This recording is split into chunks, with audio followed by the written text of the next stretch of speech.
Yo, it's your boy Jacob, and today we're here with the Ugliest States video featuring Dog Pool's butt right off the bat. Let's dive in and see how interesting this is. Beautiful.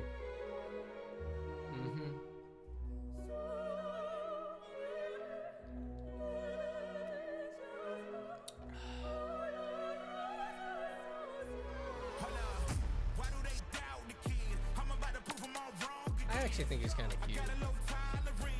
Or she.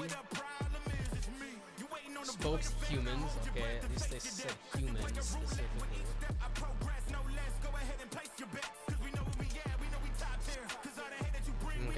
Okay. I mean, I like the design. I'd try it.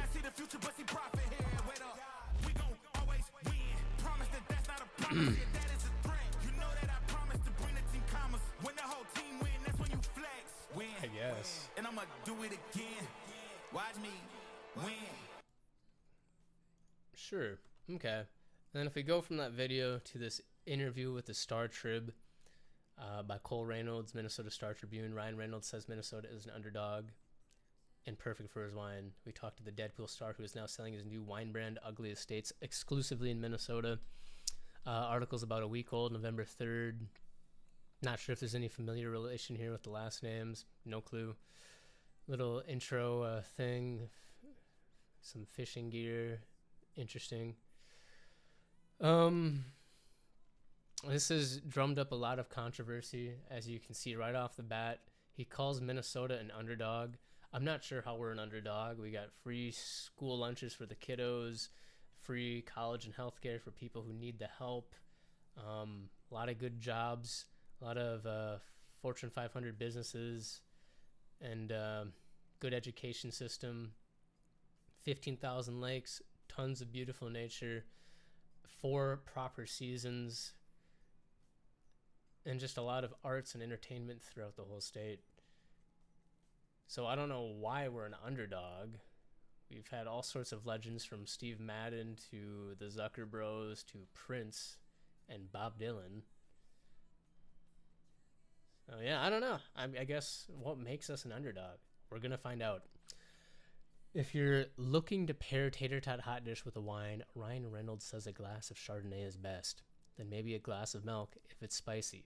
Just nothing too fancy. I just want to know how many times Ryan has had tater tot hot dish, let alone tater tot hot dish made by a Minnesotan. I just gotta know. That should have been a question. Cole, do better. No hate. Carrying on, I would say pretty much any one of them that comes in the box. The Deadpool star told the Tribune on Monday.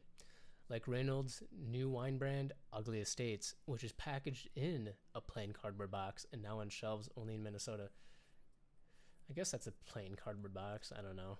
Got the branding on it. Only in Minnesota. Okay, interesting. Its packaging makes it easy to overlook, but perhaps more approachable to drink. To Reynolds, Ugly Estates is an underdog wine, which he says makes it perfect pairing for Minnesota, an underdog state. You already know my thoughts on that. We're a very proud state. The people here might not get along, but we'll always defend our state for better and worse. And our state's done some solid work in terms of helping out our nation as a whole, even if you look into our history. You want to go places that will get it, Reynold says. I don't think Martha's Vineyard is going to really embrace us the way Minnesota might. What does that mean? I mean, one, he's either saying we're some bros, we're super chill, and, you know, we'll appreciate good wine no matter the packaging, or two, he's being elitist and saying that Martha's is full of snobs and we're not. But in another way, that could just be saying like that people could piss on us and call it rain and Minnesotans wouldn't know any better. I don't know. I mean, as a Minnesotan, look at my shirt, U of M. So we got Snoopy and Woodstock. Shout out Charles Schulz and the Peanuts. And my school, U of M. But it's a little sus for him to say that, because I mean, I don't know many people in the state that drink boxed wine at all. And I know for a fact we sell a bunch of wine.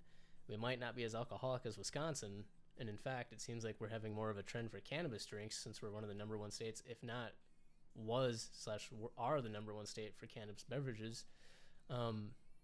Maybe this wasn't the best place to launch this. I don't know. But then again, if you read further, he didn't launch it here. He launched it in Texas, but we'll get to that later. So I don't know. I don't think we're an underdog state, and I don't think we have such low standards to where we couldn't be compared to Martha's Vineyard. Wineries are a huge thing in Minnesota. There's one in my town, and there's one just 40 minutes from me too, and both are very popular. In fact, we've held events at the local winery for the art center I volunteer at, and they've popped off very well. So I just wonder why he's saying these things and where he's getting his info from, but perhaps we'll find out more. But I do think you might have a misconception about Minnesotans and our wine habits. Good sir. The wine, a Chardonnay and Cabernet Sauvignon, comes from Gallo Winery, the California behemoth behind best-selling brands Barefoot and Andre, but Reynolds is in search of customers who might get a laugh out of bringing a boxed wine to a fancy party. So a fancy party with boxed wine? Sure, who cares? I don't give a shit what you're bringing for your party favors, but what are you trying to say here? Is it a high-quality wine that comes from this best-selling brand, Gallo Winery? Or is it an ugly wine in a ugly box? If you're just trying to say it's a high-quality wine in cheap packaging, fine. Just say that, though. Why not just say that? Minnesotans, he thinks, might delight as much in the irony as in the wine itself. That's not ironic. It's just a marketing strategy. And in fact, it's just business because it sounds like you're trying to cut down on your cost of production by using a cheaper package. Okay. Funny people come out of Minnesota, shout out Zuckerbros, but funny people come out of Eastern Canada, said the Vancouver native. When you're freezing your butt off in the winter months, you're huddled together, and when you're huddled together, you're sparking ideas. First of all, this is funny to me because not only is Eastern Canada literally the opposite of Vancouver, which is Western Canada, but then he's mentioning that to Minnesota, which is entirely a different country in the north central part of the States. Not on a coast, is what I'm saying. What the fuck do we have in common with each other? I wouldn't compare Eastern Canada to Western Canada, let alone East or West Coast USA, let alone to the central Midwest part of our country. I'm glad he thinks funny people come out of here. I don't know about that. Certainly there's some humor here if you got chill friends, but either it's proper humor or it's very offensive humor. I'm just being honest here, and I say that because I live in the southern rural part of the state. And I would agree to the rest of this though. When you're freezing your butt off, you're usually huddled together doing stuff. Hopefully you're sparking ideas. Really depends on what type of friend group you have. You might be out fishing, you might be out hunting, could be inside smoking a J, playing video games. Not always sparking ideas. Might be sparking something else if you get what I'm putting down, but sure, I can't hate him on this too much other than just the geographic aspects of it are a little off. Reynold said he's been to Minnesota just twice. So this explains a lot. Man, you better keep tater tot hot dish out your fucking mouth, Ryan. If you only been here twice, who do you even know here? You're trying to be all buddy-buddy with Minnesota and be like, oh, bros, you'd get why I'd make an ugly wine brand. You'd get it. Nudge, nudge, wink, wink. But bro, you don't even know anyone here. Maybe he explains in the rest of the paragraph. Let's continue. Still, he's found himself with a spiritual connection to the state. Reynolds said his childhood Vikings hat became his most worn, and he's planning trips to see the T-Wolves Vikings and, if not, hang out with the owners, which Reynolds says are some really interesting people. What the fuck, brother? Brother, what the fuck? You've been here twice. Your spiritual connection is because of a Vikings hat. Can you even prove that, or is this just a lie to help market your brand? You know what I mean? Show me the hat. Show us the hat, Ryan. And even then, like, are you even a fan of football? Specifically the Vikings, which is a team that traditionally loses? I mean, yeah, I don't know, man. And it's weird that he's like, he didn't even mention the Wild. If we're known for anything, it's fucking hockey, brother. Or the Twins. I mean, I don't know, man. I don't know. And then here's the other thing is like, you're trying to be friends with all of us Minnesotans, but then you want to hang out as a billionaire yourself, Ryan, with other billionaires that own the sports teams. Bro, we don't just casually know the billionaire owners of all of our sports teams here in Minnesota, so how is that going to make us more relatable, or make you more relatable to us? Excuse me. That's just... You lost the plot. Minnesotans even sound familiar to him, he said. I come from Canada. They love making fun of our accent and love going after the Minnesotan accent and doing a little caricature. Reynold said, when I'm watching Fargo or something like that, I'm like, I don't hear it the way you do. I just hear my mom the way she talks. Oh, you do, eh? Don't you know? Ryan is just like one of us. An emotional investment with Ugly Estates, Reynolds joins an expanding list of celebrities who have launched wine brands, but Reynolds is quick to separate himself from Pitt or Coppola, who both own winemaking ops. The storytelling, Reynolds said, drew him to Ugly Estates. The ethos of Ugly matches his successful stakes in Aviation American Gin and Mint Mobile. He sold for $610 million and $1.3 billion, respectively. The marketing push for Ugly Estates lets Ryan's spin a similar story to Mint Mobile, which gained notoriety for its irreverent ad campaign that emphasized the no-frills affordable model. I mean, it seems like a completely different marketing push than what you did with Mint. Just my 2 cents here. It was ugly wine, good wine, but done in a way that is super affordable. You lean right into the mischief of it as opposed to away from it. What mischief, sir?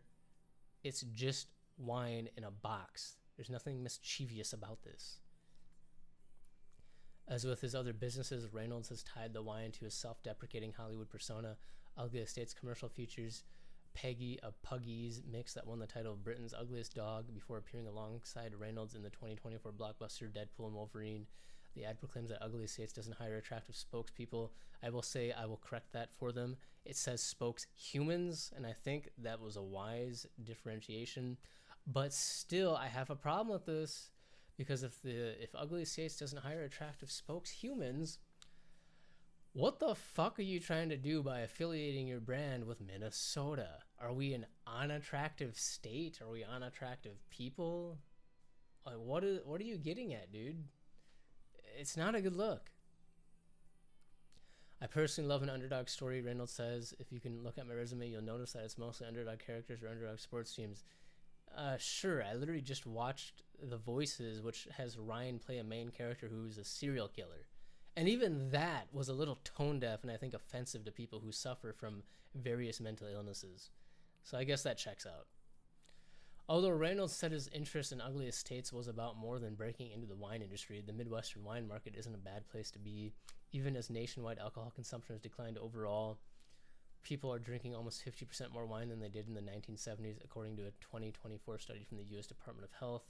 In the South and Midwest, long bastions of beer drinkers have seen a wine consumption surge, in the past 2 decades as beer falls out of favor. Actually, all alcohol is falling out of favor now that legalization is taking hold. Maybe you guys should have done a little bit more research. Reynolds took to the South before coming to Minnesota, debuting Ugly Estates in Texas earlier this year. Oh, so we're your sloppy seconds. I see how it is now. I know I brought it up a little bit before, but it's right here, and I don't think we can ignore this. It sounds like it didn't take off well in Texas, and now he's trying again in Minnesota. I wonder what story he told people in Texas to relate to them. Was his favorite hat as a child a Longhorn Bull hat or something? Like, who the fuck knows? Was he always dressing up as a cowboy?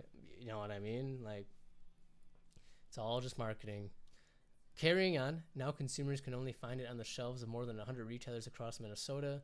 The 1-liter boxes, cardboard Tetra Packs that are recyclable and waterproof. Mind you, glass wine bottles are recycled more often than Tetra Packs, almost significantly more if you look up the stats, including more wine than standard bottles in retail for $14.99, so a $15 Tetra Pak, and they got the slogan 33% more wine, 100% less snob. Sure, I'm really proud of the marketing that we do, but I'm also more proud of how you build businesses through emotional investments. That Reynold said, you build storytelling through emotional investment. Where is any emotional investment to the state of Minnesota here, bud? You've been here twice, you don't know anyone here, and the people you want to hang out with are the owners of our sports team. Ryan, I don't mean this to dog on you. I don't. But if you want to come to Minnesota, brother, I would love to take you up north and go fishing on the boat. Maybe you can come in the winter and we can go snowmobiling. I got 2 sleds and live right off the trail. And we can go park out on the frozen lake, and catch some northern or some sunnies, some crappies, whatever. Depends on the time of season, But just let me know when you're in town and I'll pick you up at the airport. Anyways, I think if they maybe did a little bit more research into Minnesota and the fact that everyone here has a fucking large ego, it just doesn't mean that we're not Minnesota nice, but don't come dogging on our state. just a little bit more research would have been nice. I will still probably end up trying this wine for my food review series, so stay tuned on that. I'll let you know how it is. I'm sure it's not bad. I just think this marketing campaign could have been significantly better. But kudos to the Minnesota Trib for diving into this a little bit more. He certainly shoved his foot in his mouth, or whoever wrote this stuff for Ryan. But hey, what do I know? I'm just a marketing major. Yeah, could have been done better, man.